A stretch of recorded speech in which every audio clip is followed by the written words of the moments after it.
सोचिए एक ऐसी नदी के बारे में जो विशाल पहाड़ों को बीच से चीरकर अपना रास्ता बनाती है, या फिर मतलब एक ऐसी नदी जो 500 किलोमीटर बहने के बाद अचानक जमीन में ही गायब हो जाती है। हाँ, और वो कभी समुद्र तक पहुंच ही नहीं पाती। या फिर जैसे कोई ऐसी नदी जो अपने साथ इतना मलबा ले आए कि खुद अपना ही रास्ता ब्लॉक कर दे। बिल्कुल, मतलब भयंकर तबाही मचा दे। नदियां किसी भी देश के रक्त संचार तंत्र यानी एक तरह के सर्कुलेटरी सिस्टम की तरह होती हैं। कुछ बहुत ही शांत और जीवनदायिनी होती हैं, तो कुछ इतनी बागी होती हैं कि पूरा भूगोल ही बदल देती हैं। एकदम सही तुलना है। और आज के इस गहन विश्लेषण में हम भारत की कुछ ऐसी ही प्रमुख और बहुत ही विशिष्ट नदियों के पीछे के विज्ञान, उनके इतिहास और पारिस्थितिकी पर चर्चा करने वाले हैं। तो इस डीप डाइव का उद्देश्य सिर्फ इतना नहीं है कि कौन सी नदी कहाँ से निकलती है, बल्कि हमें ये समझना है कि एक नदी भ्रंश घाटी में क्यों बहती है, या किसी नदी को जैविक मरुस्थल क्यों कहा जाता है। जी हाँ, और ये चर्चा खास तौर पर उन सभी के लिए बहुत महत्वपूर्ण होने वाली है जो जैसे कि यूपीएससी, यूपीपीएससी, एसएससी या रेलवे जैसी प्रतियोगी परीक्षाओं की तैयारी कर रहे हैं, क्योंकि अब परीक्षाओं में सीधे सवाल नहीं आते हैं। हाँ, मतलब अब उन्हें रटने से काम नहीं चलेगा। बिल्कुल नहीं, अब सवाल नदियों के व्यवहार पर होते हैं। हमारा उद्देश्य उस भौगोलिक क्यों और कैसे को समझना है, क्योंकि ये नदियां केवल पानी का स्रोत नहीं है। मतलब ये पहाड़ों की प्राकृतिक आरी हैं, सदियों पुराने व्यापारिक मार्ग हैं और कई बार औद्योगिकरण की शिकार भी हैं। तो चलिए इन भौगोलिक रहस्यों को अनपैक करते हैं। शुरुआत उन विशाल हिमालयी नदियों से करते हैं जो भारत के बाहर से आती हैं। शुरुआत में सबसे पहला नाम है सतलुज नदी का। हाँ, सतलज बहुत ही खास है। मतलब इसका उद्गम तिब्बत में कैलाश पर्वत और मानसरोवर के पास जो राकसताल है, जिसे राक्षसताल भी कहते हैं, वहां से होता है। ये उत्तर पश्चिम दिशा में बहती हुई शिप्की ला के पास हिमाचल प्रदेश में प्रवेश करती है। कुल लंबाई लगभग 1500 किलोमीटर है। जी, ये इसका बेसिक मार्ग है। लेकिन एक मिनट, यहां एक बहुत बड़ा सवाल खड़ा होता है। स्रोत कहता है कि सतलज हिमालय की विशाल श्रेणियों को काटकर गहरे गॉर्ज या कहें महाखड्ड बनाती है। मुझे ये समझ नहीं आता कि एक नदी इतने विशाल पहाड़ को कैसे काट सकती है। मतलब पहाड़ तो नदी से ज्यादा मजबूत होता है ना। अच्छा, यहीं तो भूगोल का सबसे दिलचस्प पहलू छिपा है। प्रतियोगी परीक्षाओं में अक्सर एक शब्द आता है, पूर्ववर्ती नदी या एंटीसेडेंट रिवर। सतलज इसका सबसे बेहतरीन उदाहरण है। पूर्ववर्ती नदी मतलब जो पहले से हो। एकदम सटीक। जब हम कहते हैं कि ये पहाड़ को काटती है, तो इसका मतलब ये नहीं है कि पहाड़ पहले से खड़ा था और नदी ने आकर उसे तोड़ दिया, बल्कि सच्चाई ये है कि सतलज नदी हिमालय के बनने से भी पहले से वहां बह रही है। अरे एक मिनट, नदी पहाड़ से पुरानी है, ये कैसे संभव है? हाँ, ये सुनने में अजीब लगता है। करोड़ों साल पहले जब यूरेशियन प्लेट और इंडियन प्लेट टकराई तो हिमालय का निर्माण शुरू हुआ। वो पहाड़ बहुत धीरे धीरे मिलीमीटर दर मिलीमीटर ऊपर उठ रहा था। अच्छा, और नदी वहीं थी? बिल्कुल। उस समय सतलज अपने रास्ते पर बह रही थी। जैसे जैसे जमीन ऊपर उठी, नदी के पानी के तेज बहाव ने उसे उसी दर से काटना शुरू कर दिया। मतलब नदी अपनी जगह पर बनी रही और उसके दोनों तरफ के पहाड़ ऊंचे होते गए। क्या बात है! मतलब नदी ने पहाड़ को उठने तो दिया, लेकिन अपना रास्ता नहीं बदलने दिया। जी हाँ, लाखों सालों की इस प्रक्रिया ने एक बहुत गहरी खाई यानी गॉर्ज का रूप ले लिया। शिप्कीला दर्रे के पास जो गॉर्ज है वो इसी लगातार कटान का नतीजा है। ये वाकई हैरान करने वाला कंसेप्ट है, एक प्राकृतिक आरी जो कभी रुकी ही नहीं। अच्छा, अब इसी हिमालयी क्षेत्र से निकलने वाली एक और नदी की बात करते हैं जो अपना रास्ता बदलने के लिए ही कुख्यात है, कोसी नदी। जिसे बिहार का शोक भी कहा जाता है। बिल्कुल। स्रोत के अनुसार ये नेपाल और तिब्बत क्षेत्र में 3 मुख्य धाराओं सुनकोसी, अरुणकोसी और तमोरकोसी के संगम से बनती है। वैसे कुल 7 धाराएं हैं और 720 किलोमीटर का सफर तय करके ये बिहार के कुर्सेला, जो कटिहार के पास है, वहां गंगा में मिल जाती है। हाँ, इसका मार्ग बहुत ही अस्थिर है। इसे देखकर मुझे हाईवे पर चलने वाले एक ऐसे बेचैन यात्री की याद आती है, मतलब जिसे एक लेन में चलना बर्दाश्त ही नहीं है। वो बार बार लेन बदलता है और एक्सीडेंट करवाता है। बहुत ही सही एनालॉजी है। तो मैं ये सोच रहा था कि क्या कोसी का ये मार्ग बदलना सिर्फ उसका प्राकृतिक स्वभाव है, या ऊंचाई से आने वाली इन 7 तेज धाराओं का कोई विज्ञान है जो इसे इतना विनाशकारी बनाता है? देखिए, कोसी का ये व्यवहार पूरी तरह से ढलान और भौतिकी के नियमों पर आधारित है। जब ये 7 धाराएं हिमालय की अत्यधिक ऊंचाई और खड़ी ढलान से नीचे उतरती हैं, तो पानी की गति बहुत प्रचंड होती है। जाहिर है, ऊपर से आ रही है तो स्पीड होगी। हाँ, और गति तेज होने के कारण ये अपने साथ पहाड़ों से भारी मात्रा में गाद, बड़े बड़े पत्थर और मिट्टी यानी सिल्ट बहा कर लाती है। लेकिन जैसे ही कोसी नेपाल के पहाड़ों को छोड़कर बिहार के समतल मैदानों में प्रवेश करती है, एक बहुत बड़ा बदलाव आता है। ढलान अचानक खत्म हो जाती है। और ढलान खत्म होने से पानी की गति कम हो जाती होगी। एकदम सही। और जैसे ही पानी की गति कम होती है, उसके अंदर उस भारी गाद को बहाकर ले जाने की ताकत नहीं बचती। वो सारा सिल्ट नदी के तल में वहीं जमा होने लगता है। अच्छा, मतलब वो अपना ही रास्ता ब्लॉक कर लेती है। बिल्कुल, धीरे धीरे वो जमाव इतना बढ़ जाता है कि नदी का अपना ही रास्ता रुक जाता है। अब पानी तो पीछे से आ ही रहा है, उसे कहीं तो जाना है, तो पानी उस गाद के ढेर को छोड़कर अगल बगल के नए रास्तों से बहने लगता है, जिसे हम मार्ग बदलना या विसर्पण कहते हैं। जी। और चूंकि यह मैदानों में होता है जहां घनी आबादी है, इसलिए यह अचानक आई बाढ़ बहुत विनाशकारी साबित होती है। मतलब कोसी नदी का खुद का पानी और उसकी लाई हुई गाद ही उसका सबसे बड़ा दुश्मन बन जाता है। खैर, हिमालयी क्षेत्र से ही एक और महत्वपूर्ण नदी का जिक्र स्रोत में है, सोन नदी। हाँ, जो दक्षिण से उत्तर की ओर बहती है। बिल्कुल, ये अमरकंटक पहाड़ी के पास से निकलती है। रिहंद और उत्तरी कोयल इसकी प्रमुख सहायक नदियां हैं। ये प्रायद्वीप के ढलान को समझने का एक बहुत अच्छा उदाहरण है। लेकिन तो अब प्राकृतिक बाढ़ से थोड़ा आगे बढ़ते हैं, पूर्वी पठारों की ओर चलते हैं, जहां प्रकृति का नहीं बल्कि इंसान का किया हुआ विनाश दिखता है। बात करते हैं दामोदर नदी की। दामोदर नदी का अध्ययन पर्यावरण और आर्थिक भूगोल दोनों के लिए बहुत अहम है, खास तौर पर यूपीएससी के छात्रों के लिए। हाँ, स्रोत के अनुसार इसका उद्गम छोटा नागपुर पठार की खमारपाट पहाड़ी से होता है। 541 किलोमीटर लंबी ये नदी बराकर, जमुनिया और बारकी जैसी सहायक नदियों के साथ बहती है और अंत में ये रूपनारायण नदी का पानी समेटते हुए कोलकाता से लगभग 48 किलोमीटर दक्षिण में हुगली नदी में मिल जाती है। राइट। लेकिन यहाँ एक तकनीकी शब्द आया है कि ये एक भ्रंश घाटी यानी रिफ्ट वैली से होकर बहती है।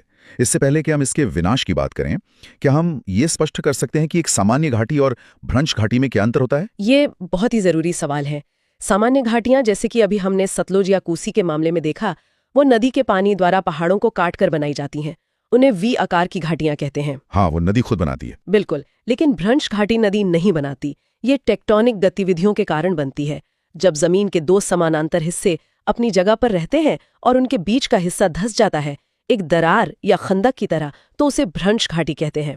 भारत में नर्मदा और ताप्ती नदियां भी इसी तरह की रिफ्ट वैली में बहती हैं। अच्छा, तो दामोदर नदी भी ऐसी ही एक प्राकृतिक रूप से बनी दरार से होकर गुजरती है? जी हाँ, ये दरार ही इस नदी का रास्ता तय करती है। समझ गया। और ऐतिहासिक रूप से ये नदी बहुत समृद्ध रही है। 1881 में इसी दामोदर नदी से ईडन नहर निकाली गई थी, जो कृषि के लिए बहुत उपयोगी थी। लेकिन यहीं एक भयंकर विरोधाभास देखने को मिलता है। आप बंदाल का शोक और उस जैविक मरुस्थल की बात कर रहे हैं ना? एकदम सही। जिस नदी ने कभी पूरे क्षेत्र को पोषित किया, उसे न सिर्फ बंगाल का शोक कहा गया, बल्कि आज के समय में गिरिडीह और दुर्गापुर के बीच का 300 किलोमीटर का मार्ग पूरी तरह से एक जैविक मरुस्थल यानी बायोलॉजिकल डेजर्ट बन चुका है। मैं यहां रुककर इस पर जोर देना चाहूंगा। हाँ, ये एक बहुत ही गंभीर विषय है। मतलब मरुस्थल सुनते ही हमारे दिमाग में रेत, सूखा और पानी की कमी आती है। पानी से लबालब भरी हुई एक बहती नदी मरुस्थल कैसे हो सकती है? इसे समझने के लिए हमें पर्यावरण भूगोल के एक बहुत ही महत्वपूर्ण कॉन्सेप्ट बीओडी यानी बायोलॉजिकल ऑक्सीजन डिमांड को समझना होगा। जैविक मरुस्थल का मतलब ये नहीं है कि वहां पानी नहीं है। इसका मतलब है कि उस पानी में अब जीवन नहीं है। जीवन नहीं है मतलब प्रदूषण की वजह से? जी, छोटा नागपुर पठार और दुर्गापुर का क्षेत्र भारत का सबसे बड़ा कोयला और औद्योगिक हब है। दशकों तक इन कारखानों का बिना उपचार किया हुआ कचरा, जहरीले रसायन और कोयले की राख सीधे दामोदर नदी में डंप की गई। एक मिनट, तो क्या उस कचरे ने नदी के जीवों को सीधा जहर देकर मार दिया? कुछ हद तक जहर ने असर किया, लेकिन मुख्य कारण कुछ और है। जब बहुत अधिक जैविक और रासायनिक कचरा पानी में जाता है, तो पानी में मौजूद बैक्टीरिया उस कचरे को सड़ाने या विघटित करने का काम करते हैं। अच्छा, तो वो बैक्टीरिया ऑक्सीजन का इस्तेमाल करते होंगे? बिल्कुल, इस प्रक्रिया में वे बैक्टीरिया पानी में घुली हुई ऑक्सीजन का तेजी से इस्तेमाल करते हैं। इसे ही बायोलॉजिकल ऑक्सीजन डिमांड का बढ़ना कहते हैं। जब कचरा इतना ज्यादा हो जाए कि बैक्टीरिया सारी ऑक्सीजन सोख लें, तो पानी में मछलियों और जलीय पौधों के सांस लेने के लिए ऑक्सीजन बचती ही नहीं है। अरे बाप रे। हाँ, बिना ऑक्सीजन के वे सब दम घुटने से मर जाते हैं। पानी तो बह रहा है, लेकिन वो एक मुर्दा पानी है, इसीलिए इसे जैविक मरुस्थल कहा जाता है। ये वाकई में विकास की एक बहुत ही खौफनाक कीमत है जो इस नदी ने चुकाई है। एक पूरी की पूरी इकोलॉजी हमने ऑक्सीजन की कमी से खत्म कर दी। और ये परीक्षा के दृष्टिकोण से बहुत अहम टॉपिक है। बिल्कुल। चलिए, पूर्वी पठारों के इस दुखद सच से निकलकर अब हम सीधे सुदूर उत्तर की ओर मुड़ते हैं, जम्मू कश्मीर, लद्दाख और हिमाचल के उन दुर्गम पहाड़ों की ओर, जहां नदियां सिर्फ घाटियां नहीं बनाती बल्कि हमारे प्राचीन इतिहास और व्यापार को भी दिशा देती थीं। हाँ, उत्तर भारत का ड्रेनेज जाल बहुत ही जटिल और रोचक है। शुरुआत करते हैं झेलम नदी से। ये हिमालय की पीर पंजाल श्रृंखला में बेरीनाग झील से निकलती है। उत्तर पश्चिम में बहते हुए ये वुलर झील में मिलती है और श्रीनगर शहर इसी के किनारे बसा है। पाकिस्तान में जाकर ये चिनाब में मिल जाती है। और इसकी एक बहुत महत्वपूर्ण सहायक नदी है किशनगंगा, जिसे पाकिस्तान में नीलम कहा जाता है। राइट। और झेलम के साथ चिनाब नदी का जिक्र भी स्रोत में है। चिनाब का उद्गम बहुत खास है। हिमाचल प्रदेश की लाहौल घाटी में 2 नदियां हैं, चंद्रा और भागा। चंद्रा नदी चंद्रा ताल के पास से निकलती है और भागा नदी बारा लाचाला दर्रे के पास से। ये दोनों नदियां तंडी के पास आपस में मिलती हैं। मतलब संगम होता है। हाँ, इसी संगम के बाद ये चंद्रभागा कहलाती हैं, जिसे हम आगे चलकर चिनाब के नाम से जानते हैं। नदियों के ये मूल नाम और उनके संगम प्रतियोगी परीक्षाओं के लिए बहुत बहुत महत्वपूर्ण है। सही कहा। लेकिन इन सब में एक नदी ऐसी है जिसने मेरा ध्यान सबसे ज्यादा खींचा है, श्योक नदी। काराकोरम क्षेत्र में बहने वाली इस नदी को मृत्यु की नदी यानी रिवर ऑफ डेथ कहा जाता है। जी, ये बहुत ही खतरनाक इलाका है। हमारे स्रोत बताते हैं कि प्राचीन काल में मध्य एशिया के यारकंड से लद्दाख के बीच व्यापार इसी नदी के मार्ग से होता था।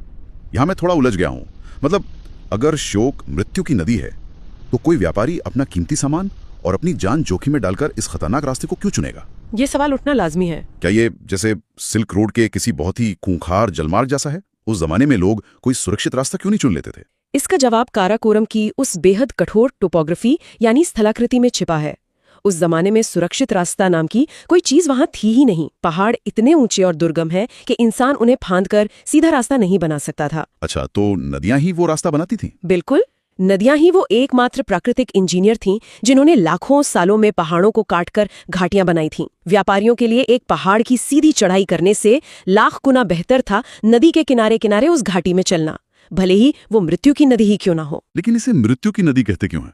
मतलब क्या इसमें बहुत बाढ़ आती है या कुछ और कारण है? इसमें दोनों तरह के खतरे हैं।